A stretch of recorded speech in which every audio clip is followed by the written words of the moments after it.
Tension जल्दी से दिमाग से नहीं निकलती, बहुत कोशिश करती हूँ इसके लिए। महाराज जी मुझे क्या करना होगा? नाम जप। खाली दिमाग तो गंदगी ही तो भरेगी। अगर हमारे दिमाग में भागवतिक चिंतन है, परमात्मा चिंतन है, तो हम उसको 2 मिनट में डिलीट कर देंगे। नहीं तो जीवन भर आदमी जिसने गलत कभी बोला और सामने पड़ेगा तो जीवन भर कोई कोई द्वेष बनाए रहते हैं। विवेक तो वही कि एक क्षण में द्वेष को नष्ट कर दो और आनंद पूर्वक भगवत चिंतन में लगो। अगर भगवत चिंतन नहीं तो दूसरा कोई उपाय नहीं, आप ये पक्की बात समझ लो। अध्यात्म के बिना आप इन निगेटिव भावों को रौंद नहीं सकते। आप इनको रौंदने के लिए जब नाम जप करोगे तभी। कितना भी कोई भी भारी से भारी विपत्ति, भारी से भारी समस्या, भारी से भारी निगेटिव चिंतन हम नष्ट कर सकते हैं भगवान के चिंतन के द्वारा। ध्येय मापदी, जिन चरणों का ध्यान मात्र आपदा का नाश कर देता है। हरि स्मृति सर्व विपद विमोक्षणम, भगवान का स्मरण समस्त विपत्तियों का नाश कर देता है। और जब नाम जप करते हैं तो विवेक जागृत होता है। विवेक 1 मिनट में हटा देता है। नहीं तो उसी का चिंतन, इसने क्यों कहा, कैसे कहा, अरे फिर दूसरा, फिर तीसरा, वही इतना चिंतन करते करते फिर वो डिप्रेशन में पहुंच जाता है। ये ओवर थिंकिंग रोकने के लिए नाम जप अत्यंत आवश्यक है। इस लोक और परलोक में आनंदित रहने के लिए, दिमाग शांत और शीतल रखने के लिए हमें भगवान का चिंतन चाहे वो राम जपो, कृष्ण जपो, हरि जपो, जो नाम जपो, बिना नाम जप किए तब लग कुशल न जीव कहूं, सपने हूं मन विश्राम, जब लग भजत न राम कहूं, शोक धाम तज काम। ये शोक का धाम है संसार। कामनाओं का जाल बिछा हुआ, एक बात पूरी हुई 2 खड़ी हो गई, 2 पूरी हुई 4 खड़ी हो गई, और बार बार उसी का चिंतन करते हुए हमारा जीवन व्यर्थ चला जा रहा है। हम आनंद को तो जान ही नहीं पा रहे। आनंद किसे? हम समझ रहे हैं कामनाओं की पूर्ति से आनंद है, और कामनाओं की पूर्ति से तो और चिंता शोक बढ़ता चला जा रहा है। तो आनंद का मार्ग अध्यात्म है। हम नाम जप करते हुए सब काम करें। नाम जप करते हुए, नाम जप में इतनी प्रवीणता है, जैसे आपने हमें गाली दिया, आपने हमारी निंदा की, आपने हमें अपमानित किया, तुरंत विवेक उठेगा, नहीं नहीं, इसके भी हृदय में तो भगवान है। मेरे किसी पाप कर्म का दंड मुझे भुगताया जा रहा है। ये बेचारा तो निर्दोष है, इसको तो निमित्त बनाया जा रहा है। बड़े कृपालु भगवान, जो हमारे किए हुए कर्म का हमको दंड देकर पवित्र कर रहे हो। उससे मतलबे नहीं है, उससे मतलबे नहीं है। वो दुष्ट नहीं है। हमारी दुष्टता का किसी जन्म के जो कर्म है उसका दंड देने के लिए इसको निमित्त बनाया गया। ये विवेक, ये ज्ञान आपको 1 मिनट में बचा लेगा। दूसरी बात, इतनी नाम जप से क्षमता आ जाती है कि जैसे अपने हाथ से अपने चोट लग जाए, किसको आप गाली दोगे? अपने हाथ से चोट नहीं लग जाती, अपने किसको गाली दोगे? अपने दांत से जबान कट जाए, किसको गाली दोगे? ऐसे ही सब में आत्मस्वरूप भगवान का दर्शन कर रहा है, तो दुनिया के द्वारा किए हुए प्रहार को ऐसे ही समझ रहा है जैसे अपने हाथ से अपने को दंड में। वो किसी को दोषी नहीं समझता, सब में भगवत भाव। उमा जे राम चरण रत, विगत काम मद कोह, निज प्रभु में देखें जगत, केसन करें विरोध। तो बिना भगवान के चिंतन के इस समस्या का समाधान नहीं हो सकता। जब तक सर्वत्र समबुद्धि नहीं आएगी, ज्ञान नहीं जागृत होगा, तब तक ये जलन शांत नहीं होगी। द्वेष करने वाले पर भी हम रोष ना करें, ये अध्यात्म है, तो हम जीत जाएंगे। नहीं, कितना प्रपंच, जरा दिमाग को आप अपने खुद देखिए, कितना प्रपंच भरा हुआ है। उसको साफ करने के लिए हमारे पास नाम है, राधा राधा राधा राधा। आप खुद देखना, आप कितने गंभीर हो जाएंगे, आपको कितना आनंद आने लगेगा, आप में एक मस्ती आ जाएगी। आप खुद देखिएगा। नाम ही एक उपाय है। किसका प्रश्न था? हाँ, नाम नहीं जप करोगे तो फिर इसको नहीं हटा पाओगी। यही तो दंड है, यही दंड है। अरे देखो, यही बुद्धि अपने आप जहर खवा देती है। अपने हाथ से आदमी जहर खाता है, अपने हाथ से फांसी लगा लेता है, अपने हाथ से शूट कर देता है। ये वही बुद्धि है जो भगवान से विमुख हुई, संसार में सुख खोजने गई, और जब उसको कुछ नहीं मिला, धोखा मिला, या उसका निर्णय ठीक नहीं हो पा रहा, तो सोचता है यार अपने को ही खत्म कर दो। ये है बुद्धि। ये देखो ना, कितनी घटनाएं ऐसी घटती हैं। तो इसलिए हमें लगता है सबको नाम जपना चाहिए। गंदा भोजन छोड़ो, गंदा पेय पदार्थ छोड़ो, गंदे आचरण छोड़ो, नहीं तो तुम्हारी दुर्गति हो जाएगी। आज हंस लो हमारी बात पे, girlfriend boyfriend live in relation, आज हंस लो हमारी बात पे कि बाबा जी ऐसी बात करते हैं, ये क्या जाने। समय आएगा ना, तब तुम देखना, हमारी बात को याद करना कि तुम्हारा जीवन कहां पहुंच गया है, कितने संकट में पहुंच गया है। तो सच्ची मानो सबको नाम जप करना चाहिए, गलत भोजन छोड़ना चाहिए, गंदा पेय पदार्थ छोड़ना चाहिए, गंदे बच्चों का संग छोड़ना चाहिए, तभी जीवन उन्नतिशील होगा। जो 20 वर्ष के पहले ही ब्रह्मचर्य खो देता है वो गृहस्थी लायक नहीं रहता। समय आने पर देख लेना, एक अच्छा सदगृहस्थ जीवन निर्वाह नहीं कर पाएगा वो। तो आज हमारी समाज बिगड़ती चली जा रही, खान पान बिगड़ते चले जा रहे हैं। बच्चों को देखो ना, जब बच्चों की पसंद, बोले चाउमीन क्या कहते हैं, हाँ नूडल पिज्जा, ये पसंद है। तो हम अच्छा पदार्थ जैसे रोटी दाल चावल सब्जी, ये शुद्ध जो घर के, ये पसंद नहीं आते। बहुत संभल करके भोजन, बहुत देखो, जैसा खाओ अन्न वैसा बने मन, जैसा पियो पानी वैसी बने वाणी, जैसा करोगे संग वैसा चढ़ेगा रंग। तो आज हमारा संग भी गड़बड़, मोबाइल जो चाहो देख लो, और मोबाइल में तो पूरा संसार है, जो चाहो सर्च करो देख लो। और खान पान तो देख ही रहे हैं, पवित्र हो रहा है। और पान की तो पूछो मत, पीने के लिए तो मतलब नए नए बच्चे, छोटे छोटे बच्चे सब अपेय पदार्थ पीने लगे। हाँ, तो इनसे बचे तो ठीक है, नहीं तो बुद्धि निगेटिव ही चिंतन कराएगी। तो हमें लगता है कि आप नाम जप कीजिए, पवित्र भोजन कीजिए, तो इससे आप देखना फिर आपका निगेटिव भाव शांत करने के लिए विवेक जागृत हो जाएगा, वो तत्काल शांत कर देगा। जी। ब्रिगेडियर अवरेंद्र प्रताप सिंह जी। महाराज जी राधे राधे। महाराज जी, मेरा पूरा परिवार कई पीढ़ियों से श्री हरिदास स्वामी परंपरा से जुड़ा है। मैंने भी 7-8 साल में ही गुरु मंत्र ले लिया था और उसका आज तक निरंतर जप करने का प्रयास कर रहा हूँ। महाराज जी, नौकरी के दौरान कई बार विपरीत और जोखिम परिस्थितियां आई, बिहारी जी की कृपा का अनुभव हुआ। महाराज जी, मेरी तार्किक बुद्धि होने के कारण मुझे भक्ति में काफी चीजों के जवाब नहीं मिले, इसलिए, और साथ ही आडंबर और पैसे की चमक में मतलब अध्यात्म और निराकार स्वरूप की आकर्षित हो गया मैं। और अब हर रोज ब्रह्म मुहूर्त में निराकार स्वरूप का ध्यान कर रहा हूँ। और कई बार पहले बताओ, निराकार का ध्यान होता है? लाइट को देख रहे होते हो। ध्यान का विषय जो है ना, सब ध्यान मिट जाए, जो बचे उसे ज्ञान का ध्यान कहते हैं, आत्मस्वरूप का। सब ध्यान मिटा दो, जब आप बैठो तब कुछ ध्यान नहीं आना चाहिए। वो अगर प्रकाश स्वरूप है तो अंधकार कौन है? जब वही परमात्मा सब रूपों में है तो प्रकाश स्वरूप है, तो अंधकार भी स्वरूप उसी का है। जड़ स्वरूप है तो चैतन्य स्वरूप उसी का है, वो सर्वस्व है। अगर हम प्रकाश का ध्यान करें तो अंधकार भी वही परमात्मा है, वो सब रूपों में है। तो हमको चाहिए कि इन सब रूपों का पहले ध्यान हटावें, न प्रकाश, न अंधकार, न स्थूल, न सूक्ष्म, न कारण। और जब ये ध्यान शांत हो जाता है तो जो बचता है वो आत्मस्वरूप होता है। अन्वय व्यतिरेक 2 पद्धतियां हैं। पहले हमें व्यतिरेक पद्धति लगानी पड़ेगी शास्त्रीय, कि ब्रह्म सत्यम जगन मिथ्या, कुछ नहीं है, कुछ नहीं है। पहले इनको हम हटाएं, पहले सब ध्यान हटावें। तो हाँ, पहले आप ध्यान हटाओ। क्या आपका ध्यान शून्य में आ गया? जी महाराज, कई बार आता है। और अच्छा, इस समय कोई भी चिंतन नहीं हो रहा है, ना प्रकाश, ना अंधकार, ना स्थूल, ना सूक्ष्म, ना कारण। जैसे गाढ़ निद्रा, गाढ़ निद्रा में आप होते हैं क्या? लेकिन होते हैं। अभी कह रहे हैं कि राधा कृष्ण स्वरूप की ओर भी मन आकर्षित है और ध्यान मार्ग में भी, तो दोनों का समावेश बनाना चाह रहे हैं। अब हम कैसे तुम्हें बतावें कि देखो, अभी वो प्रकाश तो है नहीं जिस प्रकाश की हम बात कर रहे हैं, आत्मस्वरूप की। जब तक स्थूल सूक्ष्म कारण को मिथ्या समझ करके और स्थिति नहीं प्राप्त करोगे, तब तक वो, और जब वो हो जाएगा ना तो ये सब चंचलता हट जाएगी। कि अभी हम फाइनल में इनकी तरफ आकर्षण, ना ये है ना वो है, जो है वो केवल है, उसका अनुभव करने के लिए बढ़ो। अभी वो बात नहीं है जो बात होनी चाहिए। आप स्वीकार करते हो? जी बात। तो आप, ये स्थूल 5 भौतिक शरीर है, इसके अंदर सूक्ष्म शरीर है, मन बुद्धि चित्त अहंकार, 5 ज्ञानेंद्रियां, 5 कर्मेंद्रियां, इसके भी अंदर अनंत जन्मों के संस्कारों का बना हुआ कारण शरीर जो स्थूल का निमित्त बना है। इन तीनों को विध्वंस किए बिना अपने चिंतन में, इनका बिल्कुल विध्वंस, इनसे बिल्कुल संबंध खत्म, साक्षी, तो जो बचता है वो है, आत्मस्वरूप है।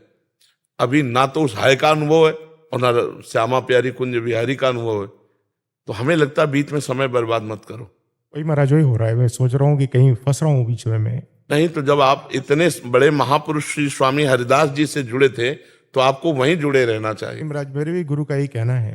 मैं बालक दास जी तो नहीं रहे अभी, लेकिन अभी जो प्रेजेंट गुरु हैं जी, तो उनका भी यही कहना है कि उन्होंने अपना दिया है, लेकिन मैं आपसे थोड़ा सा उसमें लाइट चाह रहा था। मतलब इनको अभी थोड़ा सा द्वंद्व है कि ये बीच में वैसे हो गए थे कि निराकार स्वरूप का ध्यान, और अभी फिर से इधर आना चाहते हैं। निराकार स्वरूप हम है। हमने जो आकार पकड़ा वही आकार पकड़ लिया। कर्मा के अनुसार मनुष्य शरीर बना, हम मनुष्य पुरुष मान रहे हैं अपने को, स्त्री मान रहे हैं अपने को। हमारा क्या स्वरूप है आप बताओ? क्या स्वरूप है? आपको कितने साल हो गए इस शरीर में रहते? 61 साल हो गए होंगे। 61 साल में 1 मिनट अपने से मिले हो तो हमें बताना। 61 साल में 1 मिनट अपने से मिले हो? 3.5 हाथ के घर में रह रहे हो, बाहर ही भटकते रहे, सब बाहर को ही अपना मानते रहे, अपने को भूल गए। उसी स्वरूप में आ जाओ। जितने शास्त्र हैं सबका कहना एक ही है। और जब तक नौकरी में थे तब तक तो आप अपने व्यस्त रहे, लेकिन अब नौकरी के बाद, और बच्चे भी फौज में ही हैं दोनों से, अब सही रास्ते में आ जाओ। हम आपको प्रार्थना करते हैं, हमारी बात मान लो। जो नाम स्वामी जी महाराज के पंथ से मिला है उस नाम को जपो, श्यामा प्यारी कुंज बिहारी का, और आश्रित हो जाओ। आश्रित हो जाओगे तो वो मामे ये प्रपद्यंते माया में ताम तरंती थे। नहीं तो ये मन की चाल को आप अगर साधक हैं तो जानते हैं कि एक क्षण में आकाश में बैठा मिलेगा शुद्ध, और दूसरे क्षण में नाली में गिरा मिलेगा। इसका कोई भरोसा मन का नहीं है। जब तक भगवत साक्षात्कार ना हो जाए तब तक इस मन का भरोसा नहीं है। ये एक क्षण में वैराग्य धारण करता है और एक क्षण में राग में युक्त हो जाता है, पता ही नहीं चलता इसका स्वभाव क्या है। सही फरमाया। तो हमको चाहिए कि भगवान की शरण में होकर उनका स्मरण करते हुए शुद्ध ज्ञान के द्वारा चलें। तो हमें सहारा है भगवान का, वही हमारी आत्मा है, दो नहीं है। मानी संख्या से सवाल हल हो जाएगा। स्कूल में जब पढ़ते थे तो मानी संख्या से सवाल हल किया जाता था। आज भी पढ़ाई में ऐसा होता होगा, मानी संख्या इतनी तो सवाल हल हो जाए। तो मानी संख्या गुरुदेव ब्रह्म, मानी संख्या राधा कृष्ण ब्रह्म, मानी संख्या स्वामी श्री हरदास जी। अब यहां से शुरू करो और उनकी शरण में होते हुए तो इतनी तन्मयता हो जाएगी कि आपका विस्मरण हो जाएगा, वही केवल बचेंगे। सवाल हल तभी माना जाएगा जब एक बचे, चाहे ज्ञान से आओ, चाहे भक्ति से आओ, चाहे योग से आओ, पूरी सृष्टि में एक ही बचे। चाहे वासुदेवा स्वरमित, चाहे जड़ चेतन जग जीव जत सकल राम में जान, चाहे सर्वम खलमिदम ब्रह्म, चाहे ईशावास्यमिदम सर्वम यत् किंचे जगत्याम जगत, किसी भी तरह से आओ एक। तो सही ढंग से लगो। बहुत कृपा है भगवान की कि आप परमार्थ में लगे हो, पर उसको दुचित मत रखो। दुचित कबहु परितोष न लाए। हमारा स्वरूप ही निराकार है। परमात्मा के स्वरूप की तो जाने तो हमारा स्वरूप ही निराकार है। हम जिस आकार को पकड़ते हैं उसी में बंध जाते हैं। नहीं तो हमारा स्वरूप क्या है आप कोई बतावे? सिर्फ इतना संबोधन हो सकता है, उसी को ब्रह्म को, उसी को आत्मा को, उसी को परमात्मा को, केवल संबोधन है। लेकिन है क्या? वो तो अनुभव गम में भजे जय संता, अनुभव के द्वारा आता है। वो अनिर्वचनीय वाणी से बताया नहीं जा सकता। तो हम कहते हैं कि लगो और तीव्र गति से लगो, क्योंकि पता नहीं कब श्वास अंत हो जाए। बिल्कुल महाराज, लाइफ एंड पे आ रही है, बाइंडिंग है, तो अब लगो, खूब तीव्र गति से लगो। समझ में आ रहा है? आप जी क्या कह रहे थे? मम्मी के कहने पे आज वैसे विशेष दिन है, आपकी कृपा से आज आपके दर्शन तो हुए, लेकिन आज का दिन मम्मी का है जिन्होंने मुझे जन्म दिया है, उनका जन्मदिन है। तो कल उन्होंने कहा था कि कल विशेष स्नान होता है, तो उन्होंने कहा स्नान करने जरूर जाना यमुना जी के। तो हम रात को करीबन जब वहाँ से तलहटी से आए और समय मिला तो वहाँ गए, तो वहाँ सबसे बोला कि यहाँ पे कोई सफाई भी कर रही थी अभी, यहाँ लेडी और महाराज भी हैं, सब है। तो सब कह रहे कि यहाँ तो कोई नहीं है। अब मुझे मेरी भारिया है, उनको दोनों को दर्शन हुए, कोई और भी नहीं। जैसे मेरे साथ आया है ये अभी हाल, उनसे बोला कि आपने देखा? बोले किसी ने देखा। हम दोनों कह रहे कि हमको तो नजर आई। तो ऐसा लगा साक्षात यमुना महारानी के दर्शन हुए कल। यहाँ तो दिव्य सहचर्या भगवान का दिव्य धाम है। यहाँ तो कुछ भी दिव्यता हो सकती है, या तो कोई आश्चर्य की बात नहीं है। ये तो बहुत दिव्य धाम है वृंदावन। यहाँ तो प्रिया प्रीतम विराजमान है, अनंत सहचरिया है। कौन सहचरी यमुना जी की सेवा में थी, कौन क्या कर रहे, पता नहीं कौन सी शक्ति कहाँ विचरण कर रही है। तो धाम है ना प्रभु का। हमारी दृष्टि हो तो हम पहचानना शुरू कर दे। जी मुकेश अग्निहोत्री जी, राधे राधे महाराज जी। महाराज जी, आप उप मुख्यमंत्री हैं हिमाचल प्रदेश के। महाराज जी, आप कह रहे हैं कि आपकी पत्नी की अकाल मृत्यु हो गई थी, बट एक दिन पहले आपसे मिलने की उनको तीव्र इच्छा थी और बहुत प्रयास भी किया बट मिल नहीं पाए, मतलब वहीं से। महाराज जी उनके अंतिम इच्छा को पूरी करने के लिए आप आए हैं महाराज जी। हाँ, धन्यवाद है। हमें लगता है कि एक श्रीमद् भागवत का पाठ करवा लेना, मूल संस्कृत का पाठ भागवत का करवा के संकल्प करके अपनी पत्नी को दे दीजिएगा। तो मूल संस्कृत के पाठ से क्या है कि अकाल मृत्यु में जहां भी जो भी गति होगी उसमें उन्नति हो जाएगी, क्योंकि भागवत इतनी समर्थ है कि धुंधकारी प्रेत बन गया था, फिर भी उसे भागवत ने भगवत स्वरूप प्रदान करके परम पद दिया। विमान आया था गोकर्ण जी के सामने, तो हमको लगता है कि तस्मात् शास्त्रम प्रमाणम थे, तो अगर उनकी इच्छा की पूर्ति तो उनकी सदगति की भी पूर्ति करवा दीजिए। अगर आपको समय मिले तो 7 दिन स्वयं बैठकर सुनिए, और नहीं समय मिलता तो पुत्र या किसी को भी बैठाल दीजिए, और उत्तम जो संस्कृत के ज्ञान से परिपूर्ण है और जो विश्वास पूर्वक पूरे अध्यायों का पाठ कर सकते हैं, तो उनको उचित दक्षिणा दे करके पूजन करके 7 दिन अगर भागवत का पाठ हो और वो संकल्प करके उस जीवात्मा को दिया जाए जो आपकी पत्नी बन के आए, परम मंगल हो जाएगा। आप ऐसा कर लेना, शायद भगवान ने इसीलिए आपको भेजा होगा कि उसका मंगल हो जाए। हाँ, जीव का मंगल होना, भगवान की लीला कथा और भगवान के भक्त, यही है जहां से मंगल होता है। यदि भक्त मिल गए तो भगवान की लीला कथा सुनने को मिल गई तो मंगल हो गई, और भगवान का नाम, ये सब मंगलमय है। तो अनुष्ठान भागवत का करवा लीजिएगा 7 दिन के लिए, और संकल्प करके पत्नी को दे दीजिएगा। विजय उपाध्याय जी चंडीगढ़ से। महाराज जी आपकी आज्ञानुसार श्री स्वामी राम सुखदास जी महाराज जी की गीता जी की टीका का अध्ययन का अवसर मिला। महाराज जी उसमें एक वाक्य में कहा है, एक श्लोक के अर्थात में, कि साधक को सुख दुख का भोग नहीं करना चाहिए, प्रस्तुत सुख दुख का सदुपयोग करना चाहिए। तुम इसे समझ नहीं पा रहे क्या? सुख दुख का भोग करना मतलब सुख दुख में फंस जाना। और सुख दुख किसको प्राप्त होता है? आत्मा को थोड़ी प्राप्त होता है। ये अंतःकरण धर्म से है, ये मन को है। अगर सुख का भोग करोगे, दुख का भोग करोगे, तो इसी में फंसे रहोगे। सुख दुख से परे जो सच्चिदानंद परमेश्वर है, उसके सुख को तो पा ही नहीं पाओगे। सुख दुख 2 कर्मों के फल से आता है। पुण्य फल से सुख आता है, पाप का जो फल आता है वो दुख आता है। तो हम केवल इतना ही भोगने के लिए पैदा हुए हैं क्या? हम कोई पशु थोड़ी हैं। पशु सुख दुख केवल भोगता है।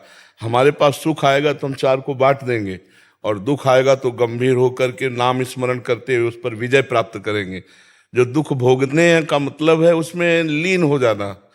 जैसे कोई पराजित हो जाता है इतना दुख में कि वो अपने शरीर को भी नष्ट करने की सोच लेता है, वो दुख का भोग करने लगा। सुख आया, इतना फूल गए, नाच रहे हैं, इतना दंडता कर रहे हैं, नहीं, गंभीर रहो। सुख आया है, 4 को बांट के खाओ। दुख आया है, नाम जप करते हुए गंभीर होकर उसको पार कर जाओ। जैसे दिन है तो रात आएगी, फूलो मत। रात है तो निराश मत हो, दिन आएगा। ऐसे ही सुख दुख का चक्र चल रहा है, और आप चक्र से मुक्त होना चाहते हैं तो सुख दुख का भोग मत करो, परमात्मा स्वरूप में चित्त को लगाओ। अगर सुख दुख का भोग करोगे तो परमात्मा का चिंतन हो ही नहीं पाएगा। तो हम सुख में अगर फूलेंगे तो प्रभु को भूल जाएंगे, अभिमान आ जाएगा। मैं धनी, मैं विद्वान, मैं अमुक अमुक अमुक, नष्ट हो जाएगा। दुख में अगर हम डूबे तो प्रभु को भूल जाएंगे, हम अपने को बड़ा हे समझकर अपने जीवन को बर्बाद कर लेंगे। सुख और दुख दोनों से हम साक्षी भाव से देखें उसको। सुख आया बांट देते हैं और आनंद मगन रहते हैं, और दुख आया तो आनंद स्वरूप परमात्मा में चित्त लगाकर उसे भोग लेते हैं। देखो, कहीं आपको जलाया जाए, कष्ट दिया जाए तो आपको अच्छा लगेगा क्या? नहीं लगेगा ना। लेकिन जिन महापुरुषों ने सुख दुख का त्याग कर दिया, वो कह रहे हैं, तेरा किया मीठा लागे, हरि नाम पदारथ नानक मांगे। श्री गुरु अर्जन देव जी के वचन है। तपते हुए तवे पे बैठा दिए गए, ऊपर से तप्त बालू डाली जा रही, और वैसे मुस्कुरा रहे हैं जैसे फूलों की वर्षा उनके ऊपर हो रही हो। तेरा किया मीठा ला। अब आप सोचो, परमात्मानंद में जो मगन है तो इतना बड़ा दुख की सोचकर हृदय कांप जाता है। लाल लोहे का तवा उस पे बैठाल के ऊपर से तप्त बालू डाली जाए और कितने कितने कष्ट दे खौलते हुए उसमें, लेकिन मुस्कुराहट उनके रही, क्योंकि परमेश्वर के सुख में, परमात्मा सुख में वाहे गुरु वाहे गुरु वाहे गुरु, बस इतना ही तेरा किया मीठा। मतलब कैसी स्थिति है महापुरुषों की, कैसी स्थिति है। यहाँ थोड़ी प्रतिकूलता मिले तो भक्ति में संशय होने लगता है। तो इसलिए वहां जो सिद्धांत वर्णन हुआ कि सुख दुख में मत फंसो, इसके ऊपर उठो, परमेश्वर की प्राप्ति के लिए, अखंड प्रसन्नता के लिए, भगवदानंद के लिए, ये सुख दुख के ऊपर उठो। ये सुख दुख पाप पुण्य का फल है और हम आत्मस्वरूप हैं, हमें भगवदानंद चाहिए जो हमारा स्वरूप है, तो हमें आगे बढ़ना होगा। गौरव सिंह जी वाराणसी से। महाराज जी। जी दंडवत महाराज जी। महाराज जी, क्या संत महात्मा व गुरु जी की सेवा के द्वारा सरलता अर्थात सुगमता से आत्म साक्षात्कार हो सकता है, या केवल नाम जप व इष्ट के ध्यान के द्वारा ही आत्म साक्षात्कार हो सकता है? दोनों में से सुगम पथ ये दो हैं ही नहीं।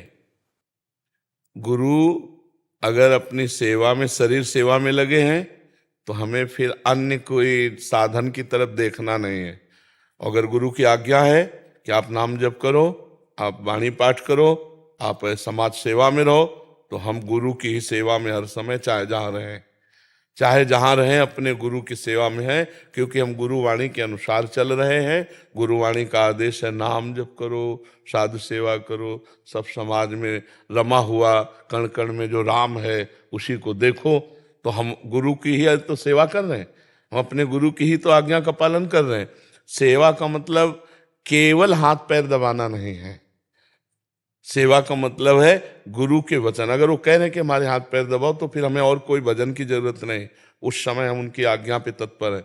अगर वो कह रहे हैं जाओ दूर गेट पे खड़े हो जाओ, वहां तो हम खड़े हैं, तो हम गुरु की सेवा में खड़े हैं। जाओ पादुका सबकी साफ करो, तो हम बिल्कुल गुरु की पादुका साफ कर रहे हैं, गुरु सेवा में है। ऐसा जो भाव रखता है वो गुरु सेवक कहलाता है। पूरा विश्व हमारे गुरु का है, और जहां हमें सेवा दे दी, जैसे हम अपने परिवार की सेवा करते, तो हम गुरु की सेवा कर रहे हैं, उनकी आज्ञा के अनुसार चले। कुछ लोगों ने ऐसा केवल समझा कि उनके कपड़े धो देना, उनके पैर दबा देना, उनको रोटी खिला देना, यही सेवा है। हम कह रहे हैं ये सेवा का एक अंग है। अगर आप गुरु की आज्ञा ना मानो और गुरु के पैर दबाओ, तो इससे गुरु प्रसन्न नहीं होंगे। वो जो कह रहे हैं वो बात मानो, बस उनकी आज्ञा। हम तो इतना समझा है कि आज्ञा अपने साहब की पालन करें, इससे बड़ी कोई सेवा नहीं। अगर साहब दूर देश में हमको रखते हैं तो भी हमारे पास ही साहब हैं, और अगर साहब के नजदीक है उनकी आज्ञा को उल्लंघन करते तो बहुत दूर हो, साहब को नहीं पहचान पाओगे, अपने प्रभु को नहीं पहचान पाओगे। समझ पाए बच्चा? सरलता पूर्वक भगवत प्राप्ति होती है आज्ञा। आज्ञा समन सुसाहिब सेवा, अब जो ही कहें करें हम सोई, आयस लिए चले निज दासी, मन क्रम वचन त्रिशुद्ध सकल मत, हम श्री हित हरिवंश उपासी। हमारी वाणी जी में कि जो हमारे गुरुदेव आज्ञा करते हैं बस उसी के अनुसार हम चलते हैं, उनकी दास है। उनकी आज्ञा के बिना हम मन वचन कर्म से कुछ भी नहीं कर सकते। हम मन से वही सोचेंगे जो गुरु आज्ञा है, वाणी से वही बोलेंगे जो गुरु आज्ञा है, शरीर से वही करेंगे जो गुरु आज्ञा है। हो गया, वो परमेश्वर को प्राप्त हो जाएगा, वो परमात्मा को प्राप्त हो जाएगा। गुरु चरण रज क्या है? उनकी दासता।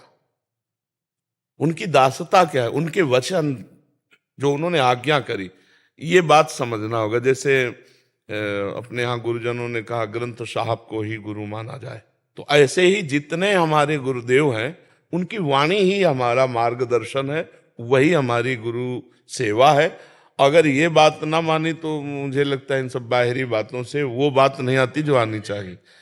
गुरु वही है जो सब में परमात्मा को देखता है, सब में परमात्मा को देखता है। देखो ना, मारने वालों में भी वो अपने प्रभु को देख रहे हैं। आपको बात माननी पड़ेगी, आपको चलना पड़ेगा, आपको भजन करना पड़ेगा, गंदी बातें छोड़नी पड़ेंगी, गंदा भोजन छोड़ना पड़ेगा, अच्छे आचरण में आओगे तब बात बनेगी। तब कहा जाता है गुरु कृपा, वाहे गुरु बहुत कृपा। हम श्रद्धा और विश्वास का ये व्यवहार दिखाते हैं, असली बात है गुरु की बात मानना। एक बार एक गुरु जी के शरीर में बहुत दर्द था, तो शिष्य से कहा बेटा पैर से चढ़ के दबा दो। तो उन्होंने कहा अरे गुरु जी हम ऐसा कैसे कर सकते हैं, हम कभी नहीं कर सकते, भला तुम्हारे लात मार सकते हैं। बोले जवान में लात मार दिया, शरीर में मारने में क्या था। आज्ञा पे लात मार दिया, शरीर पे क्या था। अच्छा, दूसरी बात, शिष्य का शरीर समर्पित है गुरु को। अगर गुरु जी कह रहे हैं पैर से चढ़ के दबा दो, तुरंत चढ़ जाते हैं हम, उनको सुख मिलेगा। उनको सुख मिले तो उनका जीवन है, उनके लिए जीवन है। पर यह बात समझना थोड़ा कठिन होता है। तो हमें लगता है कि गुरु आज्ञा का पालन करे, यही गुरु सेवा, इससे बढ़कर और कोई सेवा नहीं है। जरूरत है गुरु को, आज्ञा कर देते हैं कि हमारे चरण दबाओ तो दबा देते हैं, नहीं तो जो हुक्म है उसके अनुसार हम चलते हैं। हमारा जीवन गुरु आज्ञा पे है तो हम गुरु सेवा में हैं। समझ पाए बच्चा? अनिल कुमार तिवारी जी। श्री हरिवंश महाराज जी। महाराज जी, प्रकृति राज्य के विकारों में मन को जाने से कैसे रोकें महाराज जी? परमात्म चिंतन के द्वारा। जब हम, भगवान ने कहा अभ्यास और वैराग्य के द्वारा चंचल मन को स्थिर किया जा सकता है, तो अभ्यास नाम जप का। नाम श्वास दो बिलक चलत हैं, इनको भेद न मोह को भावे, श्वास नाम नाम ही श्वासा, नाम श्वास को भेद मिटावे। अब साइड में विषय चिंतन करता है मन, तो वो करता नहीं है, उसमें जो विषय भरा हुआ वो निकल रहा होता है। जब हम नाम जप कर रहे होते हैं, मंत्र जप कर रहे होते हैं, वो डिलीट हो रहा है, वो नष्ट हो रहा है। हम अधिक से अधिक नाम जप करें और वैराग्य, जो बाह्य भोग है और जो आंतरिक मन हमें भोग दिखा रहा है, उससे हम बचते रहें। साक्षी भाव से रहे, ना बुरा माने ना अच्छा माने। अच्छा माने तो राग हो जाएगा, बुरा माने तो द्वेष रूपी संस्कार बन जाएगा, दोनों में वो रुक जाएगा। और राग द्वेष नहीं किया तो वो नष्ट होता चला जाएगा। और फिर जब मन निर्मल हो जाएगा तो मन में ही परमात्मा का साक्षात्कार हो जाएगा। मन ही भगवान है। इंद्रियों में मैं मन हूं, जहां निर्मल मन हुआ सो भगवत साक्षात्कार हो गया। निर्मल मन जन सो मोहि पावा, और मोहि कपट छल छिद्र न भावा। तो खूब परमात्म चिंतन, भगवत चिंतन किया जाए, ऐसा अव्यावृत भजनात्, अखंड भजन, तद विस्मरणेन परम व्याकुलतेति। अगर थोड़ी देर के लिए भी नाम छूटे तो हम ऐसे व्याकुल हो जाए, जैसे मछली को जल से अलग करो तो तड़पने लगती है, तब जाकर विषय चिंतन नष्ट होता है। पहले विषय चिंतन नष्ट होगा, फिर विषयों के द्वारा जो अनंत जन्मों में हमसे पाप हुए वो सब भस्म होंगे, तब भगवत साक्षात्कार हो जाएगा। जिसे संचित कर्म कहते हैं वो सब भस्म हो जाते हैं जो निरंतर भजन करता है। नाम कीर्तन, नाम जप, गुरुवाणी का अपने अनुसरण, जो वाणी है उसका गायन श्रवण, ये सब हृदय के मल का नाश करने वाले हैं। बस निरंतरता रहनी चाहिए। सातु दीर्घ, पातंजलि जी कह रहे हैं, सातु दीर्घ काल निरंतर सत्कार सेवितो दृढ़ भूमि। दीर्घ काल, लंबे समय तक आदर के सहित निरंतर नाम जपा जाए तो दृढ़ भूमि, हृदय एकाग्र पवित्र हो जाता है और नाम स्वतः चलने लगता है। जैसे हम श्वासें चला नहीं रहे, ऐसे ही नाम उसमें श्वासों के साथ चलने लगता है, फिर वो सिद्धों की कोट में आने लगता है। पर ये है कठिन ना, नाम जप करने के लिए अंदर ही अंदर देखो तो मन में इतनी गंदगी भरी को जब निकलती तो लगता है तो पहले नहीं था। जब हम नाम जप नहीं कर रहे थे तब इतना नहीं था जितना अब नाम जप कर रहे हैं। पर उस समय समझो वो डिलीट हो रहा है, वो नष्ट हो रहा है। नाम जप करते हुए जो गंदगी बात आती है ना, वो सब नष्ट हो रही, गंदी बातें नष्ट हो रही है। क्योंकि मौका पता नहीं कब मिलेगा। गुरु नानक साहब ने बोला, पवन गुरु पानी पिता माता धरतम हत। पवन गुरु है, पानी पिता है, धरती हमारी माता है। जी जी। पर हम इसको इतना विशैल कर चुके हैं। मैं तो पंजाब से आया हूँ जी जी। वो हमारी तो पंजाब की धरती में बड़ा अच्छा था, पर अब माहौल इतना जहरीला हो गया है जी। इसके बारे में हम मार्गदर्शन करें। इसमें क्या है कि हम इतने वासनाओं से युक्त हो गए कि हम प्रकृति को दूषित करने लगे हैं। अपनी वासनाओं के खेल से ही ये सब प्रकृति दूषित हो रही। जहां देखो रुपए के लोभ से वृक्षों को काटा जा रहा है। जो ऑक्सीजन देते हैं, कार्बन ऑक्साइड लेते हैं, वो वृक्ष ही नहीं रहेंगे तो प्रदूषण बढ़ेगा कि नहीं बढ़ेगा। अच्छा, हम जब आपको अभी यहाँ के 26-27 वर्ष पहले कह रहे, वृंदावन में 2-4 गाड़ी दिन में आ जाए तो आ जाए, नहीं यहाँ गाड़ियां नहीं आती थी। अब यहाँ कदम रखने की जगह नहीं रही, इतनी तो गाड़ियां चल रहे हैं कि जब हम यहाँ वृंदावन पहली बार आए थे तो यमुना जल पीते थे कमंडल से। हमारी नदियां दूषित हो गई, हमारा वायुमंडल दूषित हो गया, हमारा भोजन दूषित हो गया। शुद्ध गाय के दूध का, या जो गांव में जैसे मठा बनता है ना, और शुद्ध बिना खाद की अनाज की रोटी, तो वैसे ही मतलब अब आप देखो, इतना केमिकल कीड़ा नष्ट करने के लिए और उसको अधिक अन्न उपजाने के लिए इतना डाला जाता, अन्न दूषित हो गया। लोग पैसे के लोभ से दूध को दूषित कर दिए, इतना लोभ, इतनी वासनाएं बढ़ गई, ऐसे पूरा वातावरण दूषित हो रहा है। और केवल प्रकृति दूषित नहीं हो रही, पुरुष भी दूषित हो रहा है। आप देखो, गंदी गंदी बातें हृदय में ही रात दिन चलती रहती हैं। भगवान का चिंतन, अध्यात्म का चिंतन, ये नहीं, कहीं देश के लिए या अपने समाज के लिए या अपने परिवार के लिए, अपने गांव के लिए समर्पण की वृत्ति का चिंतन तो होता नहीं। तो इसलिए पूरा वातावरण बिगड़ता चला जाए। आप देखना, कुछ दिन के बाद खेती से अन्न उपजना मुश्किल हो जाएगा। ये जो आप केमिकल डाल रहे हैं, जो खादें डाल रहे हैं, ये धीरे धीरे उसकी जो शक्ति है उसको छीण कर रहे हैं। क्योंकि जैसे उपजाऊ भूमि में 15 मन गेहूं होता था, स्वतः गाय का गोबर डालकर ऐसे बनाने, आज 50 मन हो रहा है। तो गेहूं तो बहुत बढ़ रहा है, लेकिन वो शक्तिहीन है। उसमें केमिकल के अन्न का प्रभाव जो है ना, वो उससे दूषित हो गया है और भूमि दूषित होती जा रही। आप खाद डालते रहो, फिर वो खेत जो है जिस दिन अपनी शक्ति खो देगा तो उसमें अन्न उपजाना मुश्किल। और देखो प्रकृति कितना सब वस्तुएं गुप्त करती चली जा रही। आम के बगीचे थे, आपके खेत नहीं है, आपके पेड़ नहीं, लेकिन आप 10-20 किलो आम ला सकते हैं, ऐसे बगीचे थे। देहात की बात कह रहा हूं, एक पेड़ नहीं रह गया। कुछ लोभ से लोगों ने, और कुछ प्रकृति का ऐसा हुआ कि बड़े बड़े पेड़ सब सूख गए। तो अब ये वायुमंडल हमारे द्वारा ही नष्ट किया गया है, हमारे द्वारा ही दूषित किया जा रहा है। अब भगवान बुद्ध सद्बुद्धि दे तो बिना वृक्षों के, आपको हम कह रहे हैं, हमारा जीवन अधूरा है। उसी से वर्षा होती, उसी से हमारा जीवन। और अब सब जगह वृक्ष काटे जा रहे हैं, सब जगह ऐसे ऐसे वृक्ष काटे जा रहे हैं, बड़े बड़े जो शुद्ध ऑक्सीजन देते हैं, जैसे पीपल है, वटवृक्ष है, नीम है, ये बहुत आवश्यक वृक्ष हैं, अपने बीच में होने चाहिए। तो अब इसके लिए भगवान ही सद्बुद्धि दे तो हो सकता है, नहीं ऐसे कितना कर सकते हो। बड़े बड़े नाले यमुना जी में गिर रहे हैं, पूरी पूरी, मतलब आप देख लो तो आपको लगेगा कैसे हमारी नदियां पवित्र हों। जैसे गंगा है, यमुना है, ये तो पावन नदी हैं, और वो स्वभाव में अपने परम पवित्र, इसलिए भक्त लोग आज भी सेवन कर रहे हैं। लेकिन जगह जगह नाले सब उन्हीं में गिर रहे हैं। और बड़े बड़े अनुष्ठान किए गए कि यमुना जी शुद्ध हों। जब तक हम लोग खुद तैयार नहीं होंगे और थोड़ा सहयोग मिले सरकार का, ऐसे सब लोग वृक्ष, एक परिवार का अगर एक वृक्ष लगावे तो हमारी, लेकिन परिवार पूर्वजों के लगे हुए वृक्षों के नगद पैसे मिल रहे हैं, तो कटवा के शराब पी रहे हैं, वृक्ष कहाँ से लगाएंगे।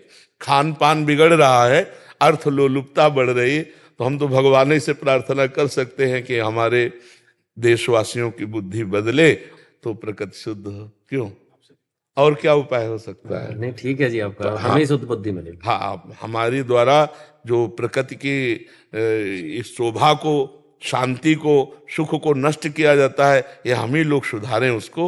हम ही लोग सुधारें तभी सुधर पाएगा, और हम लोगों को सुधारेंगे भगवान, वही सद्बुद्धि प्रदान करे जी। आनंद कुमार गुप्ता जी। राधा राधा जी गुरुदेव, आपके चरणों में कोटि कोटि प्रणाम। गुरुदेव, हमने आपके प्रवचनों में सुना है कि जो साधक जीवन भर भगवान का नाम लेता है, उसके जीवन के अंत समय में मुख से प्रभु का नाम निकलता है। ये प्रश्न मेरी माता जी से संबंधित है। उनकी आयु 78 वर्ष की हो चुकी है। वे एक धर्म परायण, पूजा पाठ ही महिला रही हैं। महाराज जी कह रहे हैं कि उन्होंने सारे ग्रंथों का और धामों का यात्रा किया, ये पाठ किया, वो पाठ किया। महाराज जी अब कह रहे हैं कि अभी उनकी उम्र 78 वर्ष हो गई है, बट उनसे अभी कुछ नहीं बन पा रहा। महाराज जी, वो अगर हम पूछते भी हैं कि आप क्यों नहीं कर रहे, महाराज जी इस समय में उनका सब कुछ छूट गया। महाराज जी पूरी उम्र भर तो किया, बट हाँ देखो, हाँ एक बात समझो, 2 डिपार्टमेंट है, एक है पुण्य और एक है भगवान का आश्रय लेकर भजन करना। पुण्य आदि की भावना से तीर्थों में जाना, धर्म भावना से पाठ कर लेना, दान पुण्य कर लेना, जल चढ़ा देना, आरती पूजा, एक धर्म है। लेकिन आर्त भाव से भगवान की शरण होकर उनका भजन करना, अगर वो किए होती तो इस समय गाढ़ अवस्था भजन की होती। भगवान के सिवा कुछ नहीं। हम सुबह खड़े होते हैं, उनको जानते हैं, 85 वर्ष की होंगी, रोज दर्शन करने आती। जब 2 बजे रात के आते हैं ना, तो हम खड़े होकर उनको प्रणाम करते हैं, रुक करके उनको प्रणाम। हर समय नाम चल रहा है, 85 वर्ष के। तो क्या हुआ, हम लोग दान पुण्य इनको और या पाठ आदि को या तीर्थ अवगाहन को हम ऐसा मान लेते हैं कि भगवान की बहुत बड़ी भक्ति है। प्राय लोग अरे बड़े भगत हैं, रोज गंगा नहाने जाते हैं, बड़े भगत हैं, बद्री नारायण होया है। एक गांव की बात, बद्री नारायण गए लेकिन हृदय से कभी नारायण की शरण नहीं हुए, तो उनका शुभ कर्म बनेगा ना कि भजन बनेगा। शुभ कर्म और भजन में अंतर है। फावड़ा चलाना भी भजन हो जाएगा, व्यापार करना भी भजन हो जाएगा जब हम भगवान की शरण में होकर अंदर से, और हम निरंतर भगवान के नाम में डूबे हैं। तो अभ्यास कहाँ जाएगा? इसी समय के लिए तो है कि मानो हमारी ऐसी स्थिति आ गई कि हम मूर्छा में हो गए या मृत्यु जनित कष्ट, बहुत दुख है बीमारी में, अब बुद्धि उसमें शिथिल हो रही, तो उसमें नाम चलेगा, क्योंकि जीवन भर नाम जप किया है तो नाम चलेगा। अब जैसे इस तरह के भागवतिक कार्य हैं, इन कार्यों से अगला जन्म मिलेगा और फिर शुद्ध भक्ति का संस्कार आएगा, तब वो भगवान की प्राप्ति होती है। या अंतिम समय कोई याद दिला दे कि राम राम कहो, राधा राधा कहो, और वो कह भी नहीं पा रही लेकिन कान में सुनाई दे रहा, तो काम बन जाएगा। अभी आपके ऊपर है। नहीं गुरुजी, हम तो पूरा प्रयास कर रहे हैं, लेकिन अभी उनका ये 6 महीने से ऐसा हुआ है। देखो, अनंत जन्मों के संस्कार भगवान केवल टीवी देखती हैं वो। बहुत बिगड़ गया मामला। वो केवल पुण्य आदि था, वो भगवान की शरणागति नहीं था। अब सोचो, टीवी देखने का मन बुढ़ापे में, अरे जाना है भैया भगवान के यहाँ जाना, तो प्रपंच झूठा, झूठे पे झूठा। टीवी क्या है? झूठे पे झूठा नौटंकी नाटक है कि नहीं है? मतलब फिल्म है, सीरियल है, एकदम झूठा, प्योर झूठा, झूठे पे झूठा। हाँ, तो हाँ, फिर हमें लगता है कि बुद्धि जो है विपरीत दिशा को जा रही। अब हमारे लिए क्या कर्तव्य उनको रहा? कर्तव्य तो यही कि जैसे उनको किस तरह से समझा के लाए कि अब भगवान से प्रार्थना कीजिए। आप ज्यादा समझाओगे तो आपको डांट सकते हैं। हम बहू बेटे हैं उनके। हाँ, तो डांट भी सकते हैं ना कि तो ज्यादा हमको उनने ही हमको मार्ग दिखाया। हाँ। पूजा पाठ, ये विग्रह पूजन। आपको बताएं, हम लोग बाहरी को भक्ति मान लेते हैं। भक्ति एक अंदर का विषय है। बाहरी क्रिया कुछ ना हो भक्ति जनित, और अंदर से आपका नाम चल रहा है तो आप महान भक्त हैं। बाहरी क्रियाएं हो रही, भजन नहीं। तो इसीलिए भगवान ने एकादश स्कंद में कहा, भागवत में, व्रतांसी यज्ञ छंदांसी तीर्था नियमा यमा यथा वरुंधेत सत्संगा सर्वसंगोपहो हिमाम। मैं व्रत से, तीर्थ यातन से, यज्ञ से, वेदाध्ययन से, गृहस्थी के पुण्य धर्म का, इनसे बस में नहीं होता। अगर मुझे कोई प्राप्त करना चाहता तो मेरे भगवत प्रेमी महात्माओं का संग करे, जिससे सर्व संगों का त्याग होकर मेरा अखंड स्मरण प्राप्त हो। स्मृति से भगवत प्राप्ति होती है। यस्य स्मरण मात्रेण जन्म संसार बंधनात् विमुच्यते नमस्तस्मै विष्णुवे प्रभु विष्णुवे। जिनका स्मरण मात्र संसार समुद्र से हमें मुक्त कर देता है। अच्छा, वृद्धावस्था में बुद्धि भ्रष्ट हो जाती है। अगर सही भजन हुआ तो उस समय करेक्ट रहेगी, नहीं भ्रष्ट हो जाती है। तो अब देखो, आ गई ना अंतिम फाइनल, और टीवी अच्छी लग रही, इसका मतलब बुद्धि निगेटिव परमार्थ से, नहीं तो साधना में ये सब नहीं अच्छा लगा। अब तो केवल यही होना चाहिए कि भगवान की कथा आपसे कह सुनाओ, भगवान की कथा सुना रहे हैं, बैठे हैं, नाम जप कर रहे हैं, भगवान की आरती पूजा भोग जो बना, नहीं तो नाम जप कर रहे हैं। नाम जप में तो अगर जीवन भर भजन किया है तो फिर भजन ये माला करी उन्होंने, सब कुछ किया। हम देखो, एक प्रकार की माला ऐसे भी होती है कि माला चल रही हो, मन कहीं और चल रहा है, बातें हो रही और माला भी चल रही। ये आश्रय की बात कह रहे हो, आश्रित से हाँ सारा काम बनता है। जब शुरू से भजन किया जाता है तो उसका एक प्रकाश हो जाता है। और अगर थोड़ा माला इधर घुमा लिया, तीर्थ यात्रा, ये शुभ कर्म होता है। तो अशुभ कर्म भी तो है, वो अपना प्रभाव दिखाएंगे। तो अब आपके हाथ में है, आप उनको कथा सुनाओ, जैसे भागवत की है, भक्तमाल की है, नाम सुनो। जब कहें टीवी देखो तो प्रवचन सुनाओ, नाम कीर्तन सुनाओ, और संतों के प्रवचन सुनाओ। टीवी में इधर उधर मत लगाओ। अब जैसे बुरी दशा आने के पहले बुद्धि बदली जाती है, तो अब अंतिम बिगड़ जाए इसलिए माया उनकी बुद्धि को बदल रही है। आप ही देख लो, नहीं तो कोई उपाय नहीं। इसीलिए तो जन्म जन्म मुनि जतन कराहे, अंतराम कहे आवत नाहे। गुरुदेव, हमारी एक इच्छा है कि उनके लिए भागवत पाठ करा लें क्या? हाँ, जिंदा है अभी तो करवा लो, और अच्छा रहेगा। बिल्कुल बिल्कुल बिल्कुल, बहुत सुंदर, बहुत सुंदर, बहुत सुंदर। के अंदर ही, घर के अंदर ही। घर के अंदर। हाँ, वो संस्कृत वाला पाठ करवाओ, मूल संस्कृत, नहीं, वो तो बहुत बड़ा प्रोग्राम है, वो बाहरी लोग, हाँ, अपने उनके कल्याण के लिए उनके कान में शब्द पढ़ते रहे, ऐसी जगह पंडित को बैठा दो और दीपक जलाकर कलश आदि का, और फिर पूजन करवा के भागवत का 7 दिन पाठ करवा लो, 7 दिन। ऐसे तो उन्होंने जीवन में भागवत कम से कम 50 बार। हाँ देखो, हम यही बात कहते हैं कि हृदय समर्पित कहाँ है? क्या हृदय समर्पित ऐसा कर सकता है? इस समय इसके तो आंसुओं से कपोल भींगे हुए, और कि प्रभु बस मैं आ रही हूँ, बाप के लायक है, रात दिन प्रभु का चिंतन, रात दिन भजन, तो फिर माना जाए कि 50 बार भागवत, एक 20 लोग भागवत का अगर रंग लाया होता तो क्या ऐसी स्थिति होती ना। एक भगत जी आए थे, उनका 20 साल से नाम जप कर रहा हूँ, और अपनी स्थिति बताई तो हमका भैया छेद बंद नहीं किए, और अगर भरते रहोगे तो मटकी नहीं भरेगी, छेद बंद कर दो और एक एक बूंद डालते हो तो एक दिन भर जाएगी। तो छेद को तो जल्दी कोई बंद नहीं करता। अब चलनी में गैया दुहे और दोष दैव को दे, हरि गुरु कहो न माने अपनों ही फल ले। अभी शुद्ध मार्ग का अनुसरण नहीं हुआ, नहीं तो इस समय कैसे भय लग जाता कि एक क्षण भी भगवान का विस्मरण नहीं होना चाहिए, कभी भी शरीर छूट सकता है। अब विषयों से राग, इस समय तो स्वाभाविक वैराग्य हो जाता है, वृद्धावस्था है। अब टीवी और ये सब, मतलब मुझे लगता है थोड़ा भगवान से प्रार्थना करो कि उनकी बुद्धि शुद्ध हो। महाराज जी, ये प्रश्न मैं करता नहीं, बट एक स्थिति के बारे में आपको संज्ञान में डालना चाह रहा हूँ और इनका भी निराधार हो जाए तो इसलिए।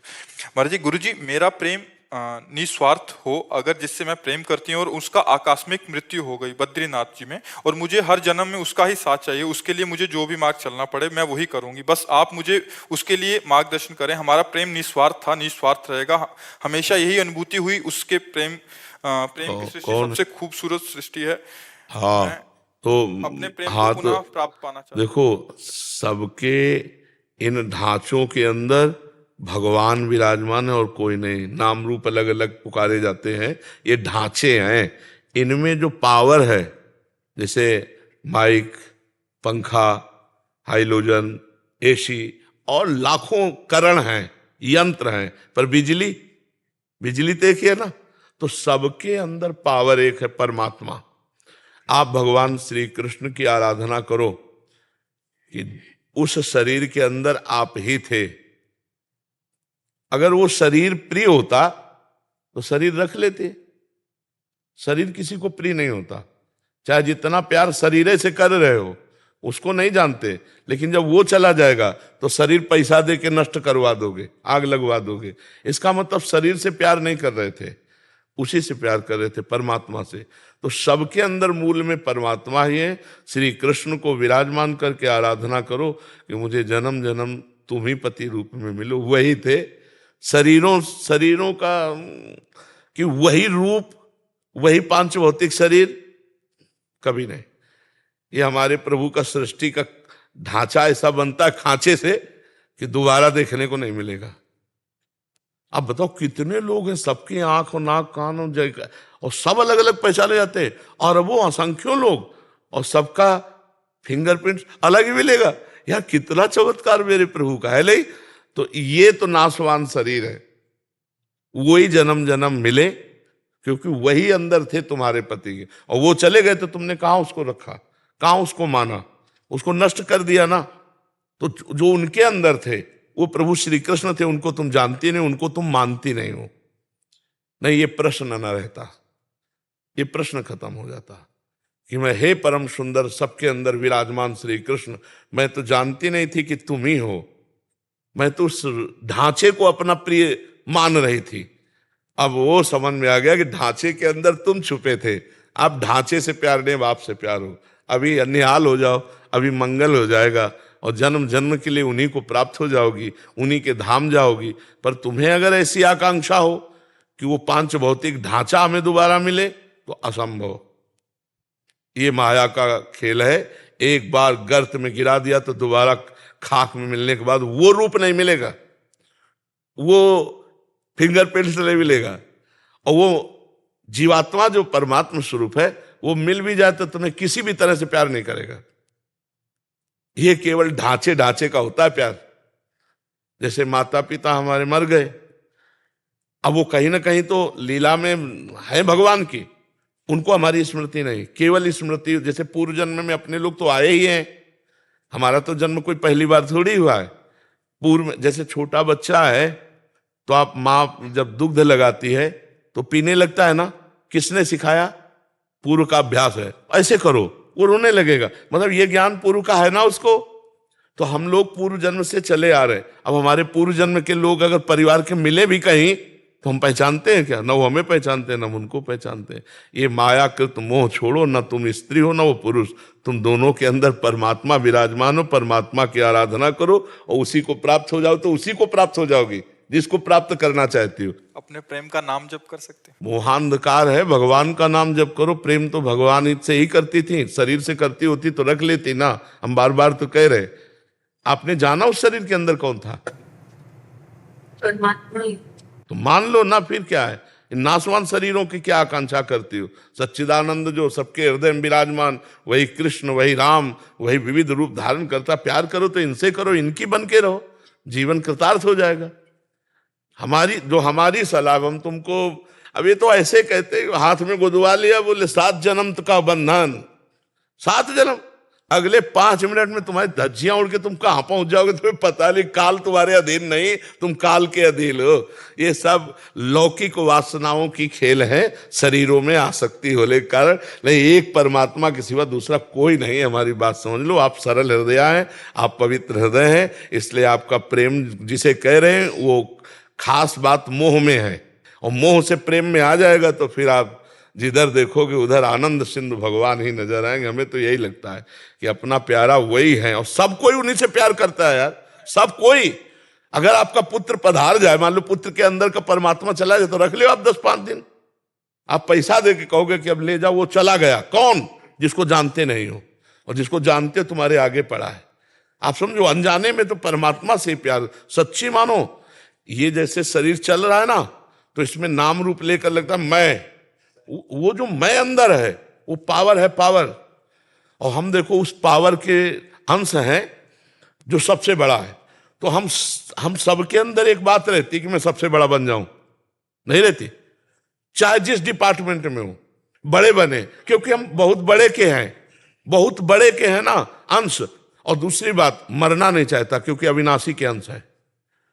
तीसरी बात, दुख नहीं भोगना चाहता, सुख भोगना चाहता क्योंकि सुख सिंधु का अंश है। ये भूलो मत, वही श्री कृष्ण सब रूपों में है।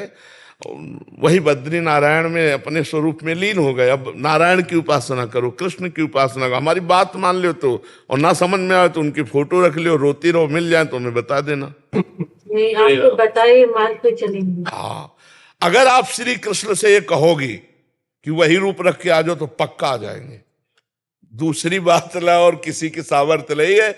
अगर श्री कृष्ण से रो के कहोगे कि नाथ आप बड़े कृपाल हो, आप वही रूप रख के आओ जिससे हमने प्यार किया था, वही रूप रख करके आपके सामने आ जाएंगे, आपसे संभाषण करेंगे। पर इतना भजन हो, सुमिर पवन सुत पावन नामू, अपने बस करी राखे रामू। जब अपने बस कर लोगी तब ये बात आएगी। और इतना करने के लिए ऋषि मुनि पूरी जात की ताकत लगा देते हैं। तो आप भी ताकत लगाइए, ब्रह्मचर्य से रहिए। अगर आप उसको प्यार करते हैं तो हमारी बात मान लो, देख लो निर्वाह करके। ब्रह्मचर्य से रहना, किसी पुरुष का स्पर्श न करना, नाम जप करना, थोड़ा अन्न खाना, और इसके बाद परमात्मा से कहो कि मैं प्यार करती हूं। वही आपको उसी रूप में आना पड़ेगा और पक्का आ जाएगा, पक्का। हम अपने अनुभव की बात कहते हैं। पधारे हुए महापुरुषों के लिए जब प्रबल आकांक्षा की तो भगवान वही रूप रख करके हमसे मिले आकर के। तो इतना साधन जोर का करो कि अब ये आसक्ति है, अब करो आसक्ति के अनुसार, तो फिर समझ में आएगा। अब देखो, केवल बातों से तो समझ में आएगा नहीं। माया पर विजय प्राप्त करके ही मायापति से हम जो चाहे वो प्राप्त कर सकते हैं, ऐसे नहीं। बहुत कठिन है, बहुत कठिन है। हाँ, प्यार का निर्वाह करना है तो वृंदावन में बैठी ब्रह्मचर्य रहना, हम जब कह रहे हैं, और नाम जप करना, और प्रभु ही थे वो, और प्रभु से प्रार्थना करना कि जैसे मंजनू से लैला का, और लैला का मंजनू से था ना, तो मंजनू बहुत व्याकुल एकांत में विह्वल था। लैला धनी घर की थी, तो मंजनू भूखे पागल, तो पूरी बाजार में ऐलान करवा दिया कि मंजनू जहां खड़ा हो जो मांगे उसको खवाया जाए। अब ये जब बात दुकानदारों से पता चली कि लैला का आदेश तो हजारों मजनू तैयार हो गए, रबड़ी और जलेबी और सब समोसा खाने वाले हजारों। अब वहां हर दुकानदार जो है लंबा पर्चा पहुंचाता, तो उनका मजनू तो इतना नहीं खा सकता, क्योंकि प्रेम में वो विकल रहता है। अरे बोले हजारों मजनू हो गए। तो लैला ने कहा कि मजनू की पहचान तो ज्यादा मिनट नहीं लगेंगे, बुलाओ, कह दो कल लैला मिलना चाहती मजनू से। तो हजारों मजनू उसके दर्शन के लिए, वो असली मजनू भी आया कि लैला दर्शन। तो एक चाकू रखी और कटोरा रखी और लाइन से मजनू आए। तो उन्होंने कहा अपने दिल का खून चाहिए मुझे, दो। तो रबड़ी पीने वाले मजनू तो खसक गए जीतले थे खून, भागे हुआ से। और जब असली मजनू आया तो उन्होंने, लैला सामने नहीं थी, लैला का संदेश था कि अगर तुम मजनू हो तो हमें अपने दिल का खून दो। तो ऐसे उठाया और ऐसे सोई पकड़ लिया कि असली मजनू। खून देने वाला तो असली मजनू कोई बिरला ही होता है, रबड़ी रसगुल्ला खाने वाले मजनू तो बहुत होते हैं। परमात्मा के प्रति जो हमारा प्यार है, वो प्यार जो रूप का होगे वो रख के आ जाएंगे, वो हर रूप उन्हीं के हैं। पर इसमें साधना करनी होगी, बिना साधना के नहीं। हाँ, और साधना करना शुरू करोगे तो माया प्रश्न खड़े कर देगी। छोटी मोटी बात है, ब्रह्मचर्य रहना कोई खिलवाड़ है? वो प्रेम में इतनी सामर्थ्य कि आप कर सकते हो, लेकिन उसी के जैसा, उससे अच्छा ऐसा आकर्षण दिया जाएगा। अब लिख लो कागज में, ऐसा आकर्षण दिया जाएगा, चाहे दिमाग में लिख लो, कि आपको लगेगा मेरी साधना का फल मिल गया। फिर वो बात नहीं बनेगी। जैसे भगवान शंकर के प्रति पार्वती जी तपस्या कर रही थी, तो सप्त ऋषि आकर बोले, अरे तो किसके लिए तपस्या करे? मुंडों की माला, चिता की भस्म, जटाजूट। भगवान विष्णु जिनके दिव्य पार्षद ऐसे ब्याह करवाएंगे, छोड़ो तपस्या। तब जानते उन्होंने क्या कहा था? कोटि जन्म लग रगर हमारी, बरौ शंभुनता राहों कुमारी। करोड़ जन्मों तक तपस्या करूंगी और हर जन्म में यही मांगूंगी कि भगवान शंकर हमारे पति हों, मुझे कुछ। ये बात ये जिंदगी में रखोगी तब पास हो पाओगी।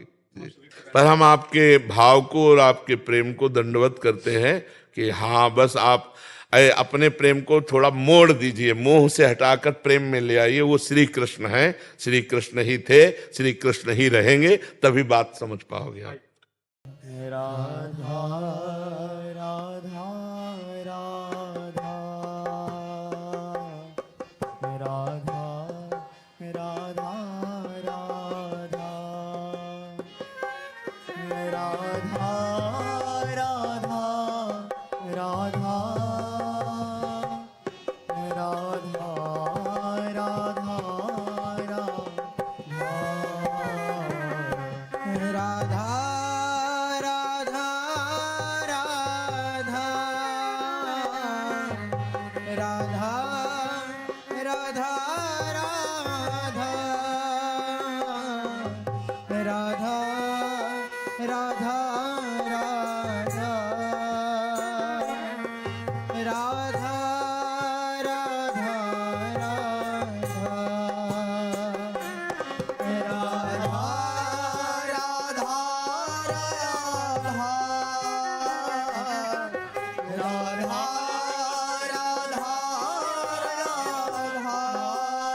राधा राधा राधा राधा श्री राधा